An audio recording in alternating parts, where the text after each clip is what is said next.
Bienvenue à l'enregistrement du culte prévu pour ce dimanche sexagésime. Nous commençons avec l'introïde pour notre culte aujourd'hui.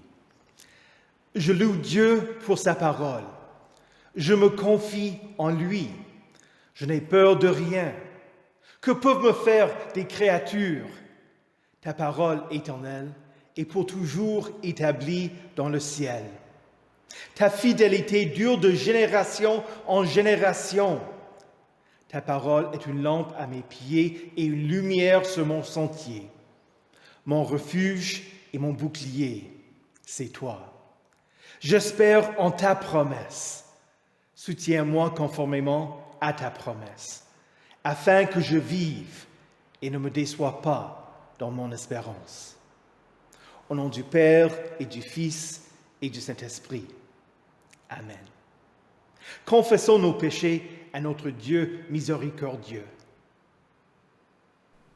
Dieu Tout-Puissant, Père miséricordieux, je confesse devant toi, moi, pauvre et misérable pécheur, toutes mes iniquités et mes péchés par lesquels je t'ai offensé et mérité ta juste colère et ton châtiment, dans le temps et dans l'éternité. Je m'en repens de tout mon cœur. Je regrette sincèrement de les avoir commis, et je te supplie, par ta grâce infinie, et par les souffrances amères et la mort innocente de ton Fils bien-aimé, Jésus-Christ, mon Seigneur, de m'accorder ta grâce et ta miséricorde. Amen. Dans les lectures prévues pour ce dimanche, l'Éternel dit à son peuple Israël, « C'est moi, moi qui efface tes transgressions à cause de moi-même, et je ne me souviendrai plus de tes péchés. » Et encore, Jésus dit à l'homme paralysé, « Mon enfant, tes péchés te sont pardonnés. » Les promesses de Dieu sont toujours oui en Jésus. Et donc, je vous annonce que Dieu a exaucé ta demande et il te pardonne tous tes péchés. Allez en paix. Amen. Prions le Seigneur. Ô Seigneur, nous te supplions de maintenir continuellement ton Église et les membres de ta maison dans la vraie religion, afin que ceux qui s'appuient uniquement sur l'espérance de ta grâce céleste soient toujours soutenus par ta grande puissance, par Jésus-Christ, ton Fils, notre Seigneur, qui vit et règne avec toi et le Saint-Esprit, un seul Dieu, maintenant et pour les siècles des siècles. Amen. La lecture de l'Ancien Testament pour ce dimanche sexagésime vient du prophète Ésaïe au chapitre 43, les versets 18 à 25. Ne pensez plus aux premiers événements. Ne cherchez plus à comprendre ce qui est ancien. Je vais faire une chose nouvelle qui est déjà en germe. Ne la remarquerez-vous pas? Je vais tracer un chemin en plein désert et mettre des fleuves dans les endroits arides. Les animaux sauvages, les chacals et les autruches me rendront gloire, parce que j'aurai donné de l'eau dans le désert, des fleuves dans les endroits arides, pour faire boire mon peuple, celui que j'ai choisi. Le peuple que je me suis formé proclamera mes louanges. Ce n'est pas à moi que tu as fait appel, Jacob. Oui, tu t'es fatigué de moi, Israël. Tu ne m'as pas offert tes agneaux en holocauste, et tu ne m'as pas honoré par tes sacrifices. Je ne t'ai pas importuné pour que tu me fasses des offrandes. Je ne t'ai pas fatigué pour recevoir de l'encens. Tu n'as pas acheté des plantes aromatiques pour moi, et tu ne m'as pas rassasié de la graisse de tes sacrifices. Tu m'as seulement importuné par tes péchés. Tu m'as fatigué par tes fautes. Pourtant, c'est moi qui efface tes transgressions à cause de toi-même, et je ne me souviendrai plus de tes péchés.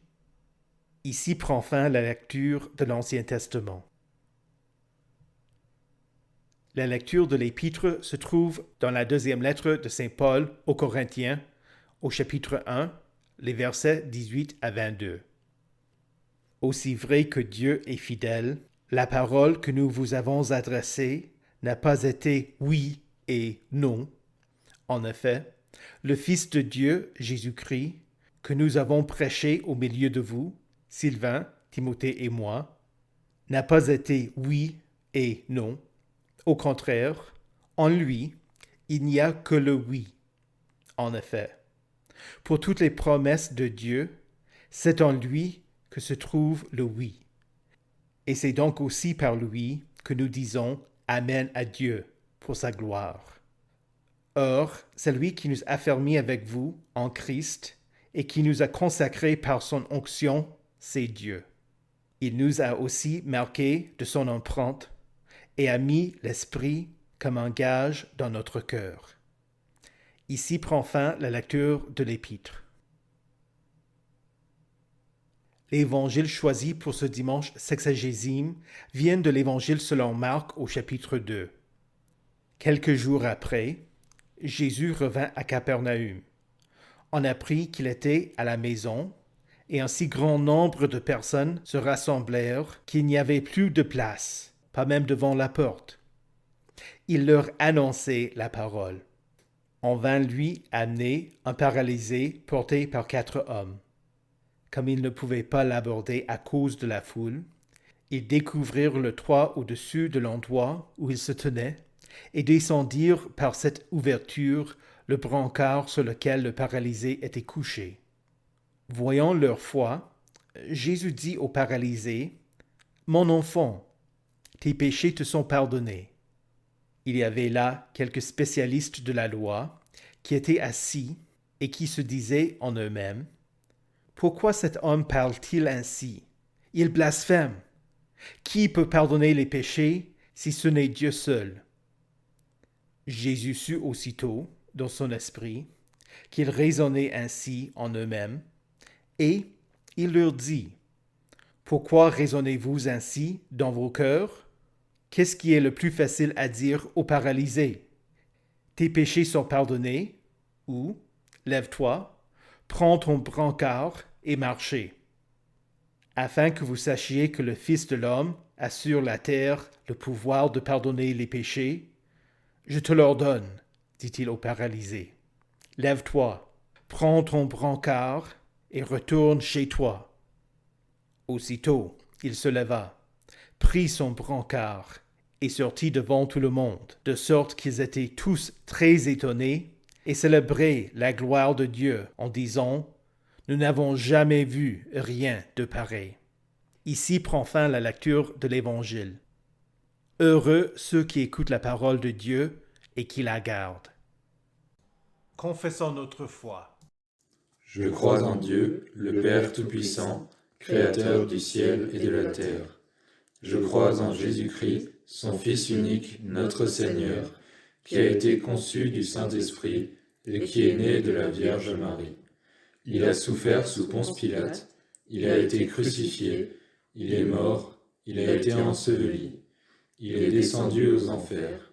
Le 3e jour, il est ressuscité des morts, il est monté au ciel, il siège à la droite de Dieu, le Père Tout-Puissant, et il viendra de là pour juger les vivants et les morts. Je crois au Saint-Esprit, la Sainte Église universelle, la communion des saints, la rémission des péchés, la résurrection de la chair et la vie éternelle. Amen.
Prions.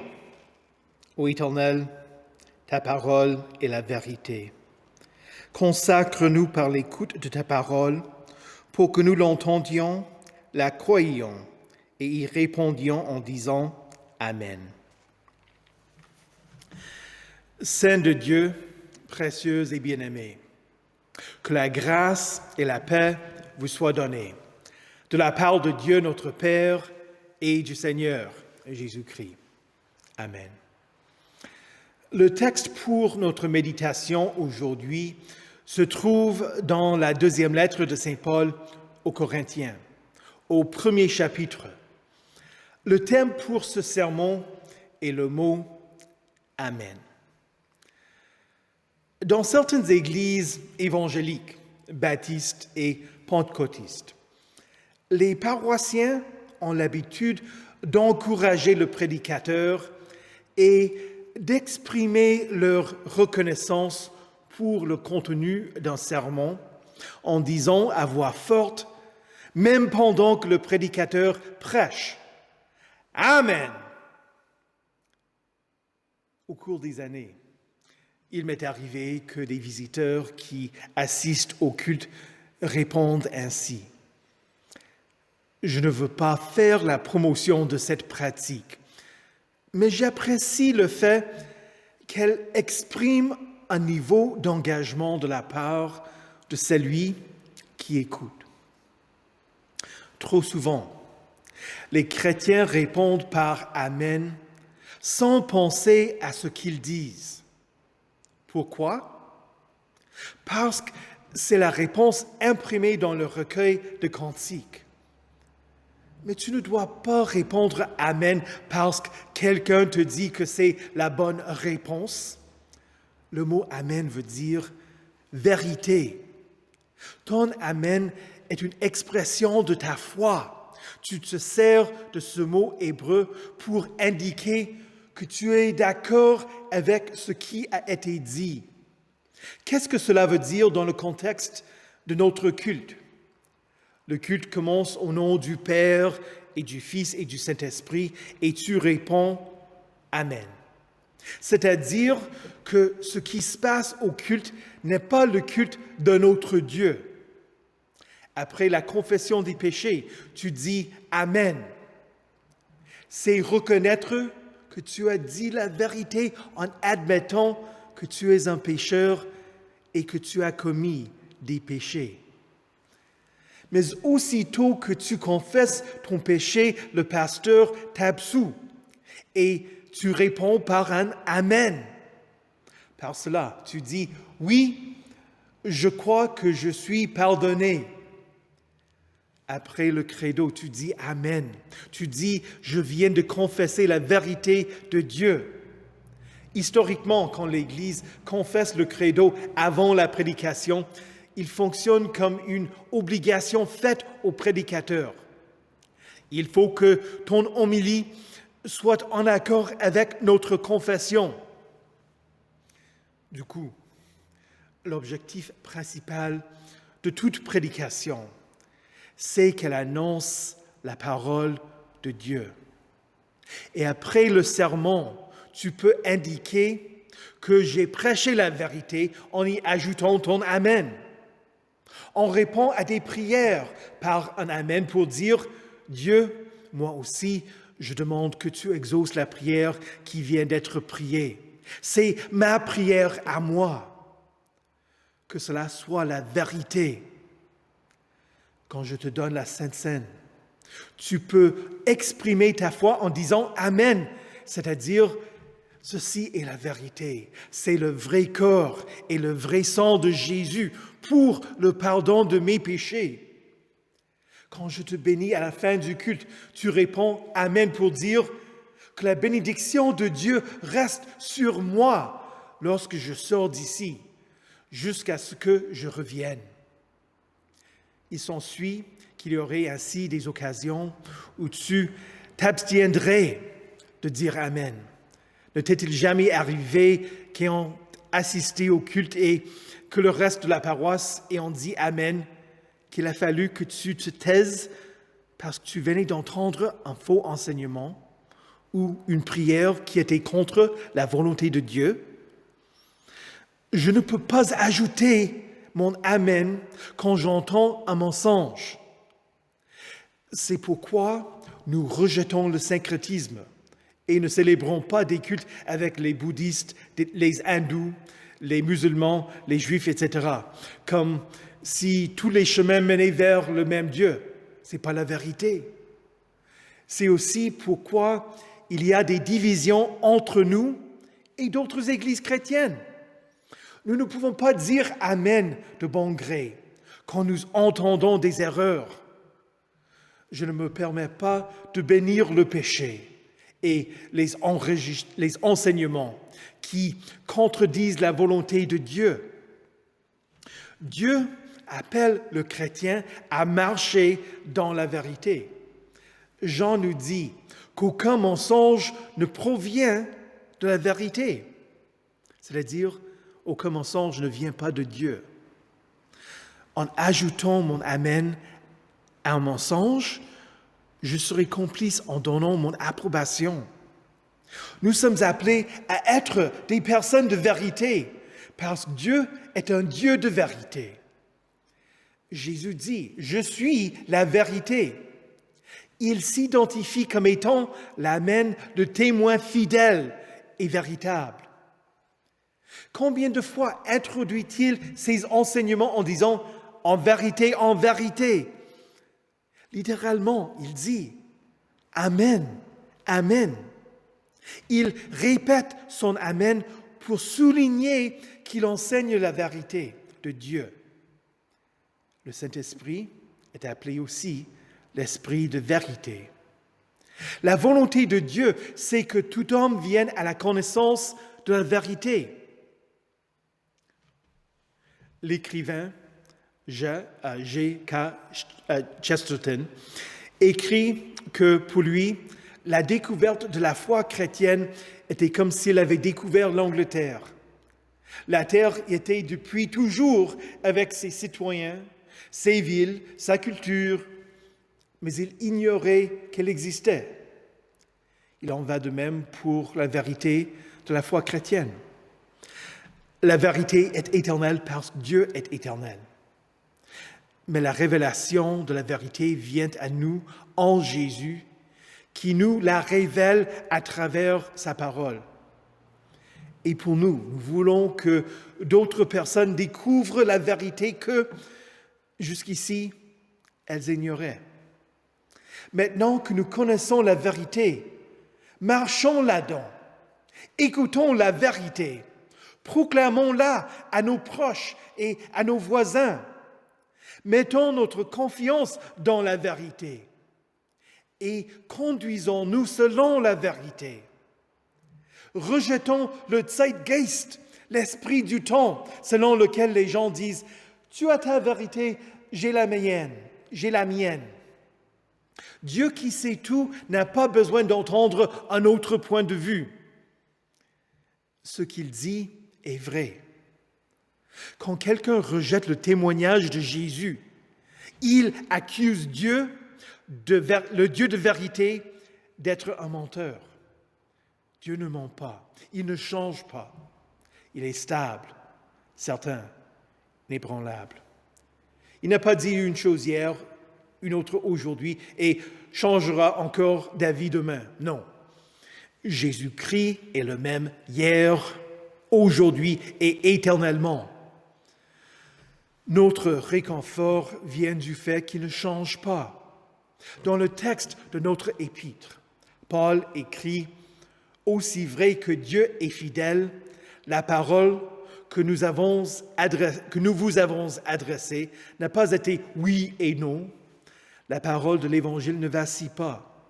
Les promesses de Dieu ne sont pas pour certains et non pas pour d'autres. Elles ne dépendent pas des circonstances de ce monde.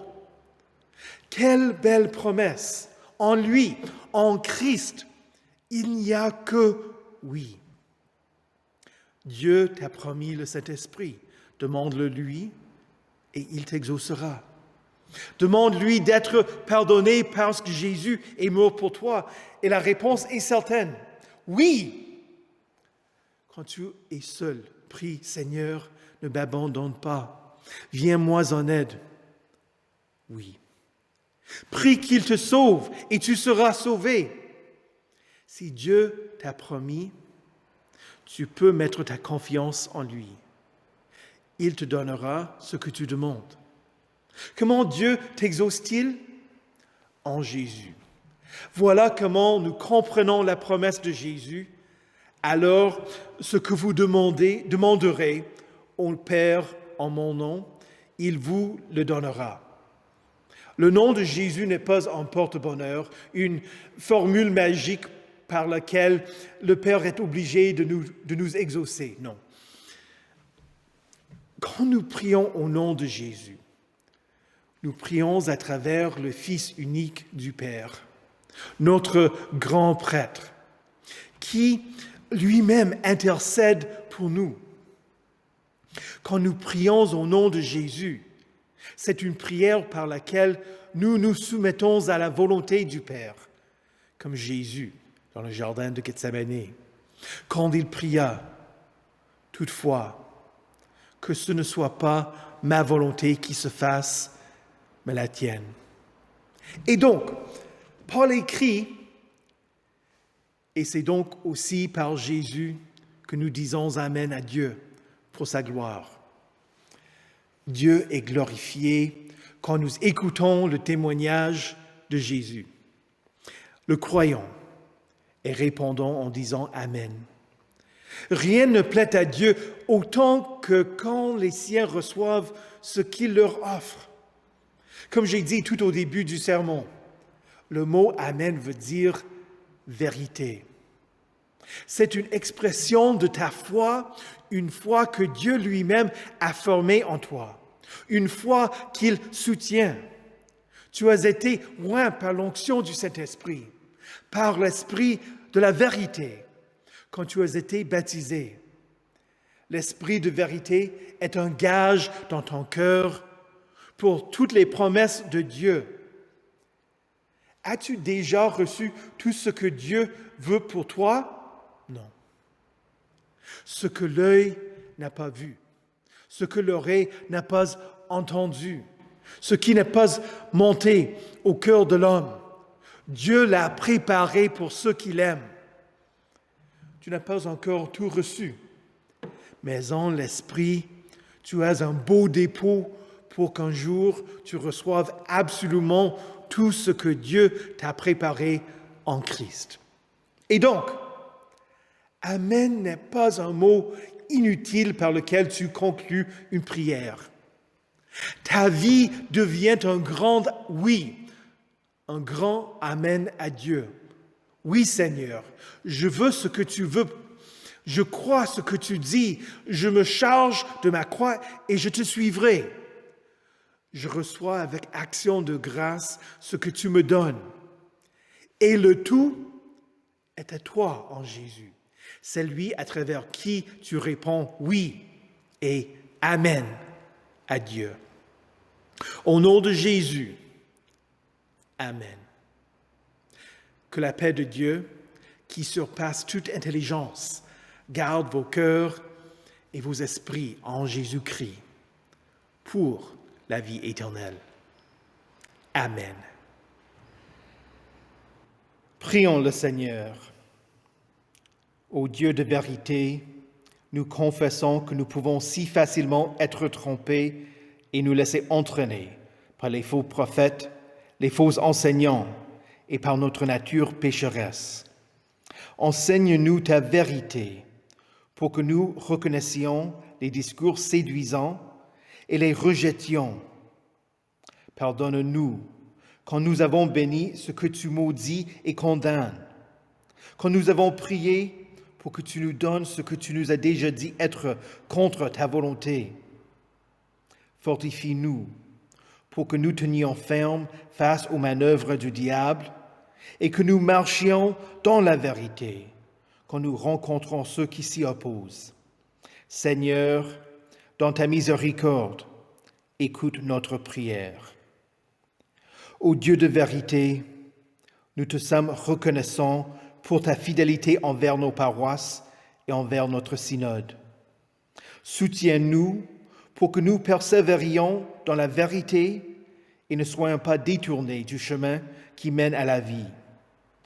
De la même manière que Paul, Sylvain et Timothée ont prêché Jésus-Christ aux Corinthiens, que tous les pasteurs de notre synode et de nos églises sœurs à travers le monde prêchent tes promesses pour que ton peuple réponde par « Amen ».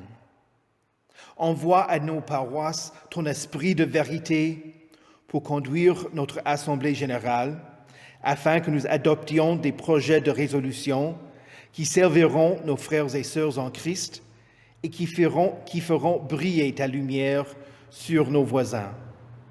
Seigneur, dans ta miséricorde, écoute notre prière. Ô Dieu de vérité, bénis ceux qui enseignent et conduis-les pour qu'ils enseignent ce qui est bon, véritable et beau, afin de conduire vers toi ceux qui apprennent. Provoque l'envie aux étudiants de vouloir connaître la vérité et de poursuivre avec justice. En particulier, nous prions pour les jeunes de nos paroisses et pour ceux qui étudient le catéchisme. Seigneur, dans ta miséricorde, écoute notre prière. Ô Dieu de vérité, les amis de l'homme paralysé l'ont amené vers toi pour que tu le guérisses. Tu lui as donné en premier la guérison dont nous avons tous besoin en lui disant « Mon enfant, tes péchés te sont pardonnés ». Tu n'as pas promis que toutes nos maladies seront guéries au cours de cette vie. Soutiens ceux qui souffrent de maladies chroniques, qui attendent le jour de la résurrection pour être soulagés. Et pourtant, tu nous invites à te prier. Que nous soyons comme les foules qui te cherchaient, sachant que tu peux nous accorder ce que nous demandons. Aujourd'hui, nous prions pour nos frères et sœurs en Christ, pour les membres de nos familles et pour ceux d'entre nous qui sont malades et ont besoin d'être soulagés. Selon ta miséricorde et compassion, fais pour nous ce que tu as fait pour l'homme paralysé. Que nous reconnaissions toute guérison comme étant un don pour lequel nous te louons. Seigneur, dans ta miséricorde, écoute notre prière. Seigneur, accorde-nous tout ce qui sera pour notre bien-être et enseigne-nous à prier selon ta volonté.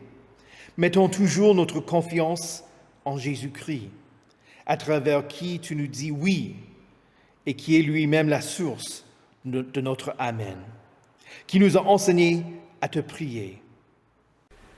Notre Père, qui es aux cieux, que ton nom soit sanctifié, que ton règne vienne, que ta volonté soit faite sur la terre comme au ciel. Donne-nous aujourd'hui notre pain de ce jour. Pardonne-nous nos offenses, comme nous pardonnons aussi à ceux qui nous ont offensés. Et ne nous laisse pas entrer en tentation, mais délivre-nous du mal.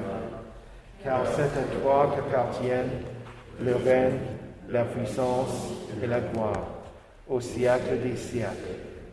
Amen. Recevez la bénédiction de l'Éternel. Que le Seigneur vous bénisse et vous garde. Que le Seigneur fasse luire sa face sur vous et qu'il vous accorde sa grâce. Que le Seigneur tourne son visage vers vous et vous donne sa paix. Amen.